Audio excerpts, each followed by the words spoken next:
Hi guys, it's me Zena, the editorial director at Hum, here to do our monthly unboxing where we reveal the box theme for our vitamin subscribers. It's the last one of 2019. We're doing December, and the theme as we're wrapping up the end of the year is make every day count. So talking about how to get the most out of your day, how to squeeze out the most you can get out of these final few days of 2019 before we head into the new year. So inside the box, you will see we have this great little monthly magazine, and inside we put some tips. It's like a checklist on how to get the most out of your day. So some ideas for having more productivity and just be efficient as we're wrapping up all of our end of year projects, or at least I know I am.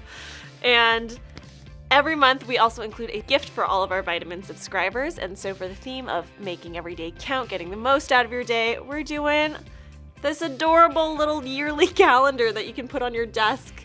And each month has a different kind of like inspirational saying or motivation to think about. So that is our gift this month. Super cute. I'm very excited to put it on my desk. And for all of you watching, we're gonna do a chance to win some Hum vitamins to try out. So if you wanna enter, just like this video, subscribe to our channel, and comment below with your #1 tip for productivity. We'll pick a winner at the end of the month. They can choose 3 vitamins of their choosing, and we'll send it to them with our Hum box and gift this month. That's it, guys. Thanks so much for watching. We will see you back in 2020. Can't wait. Thank you. Thank you's weird sign off. Are we done?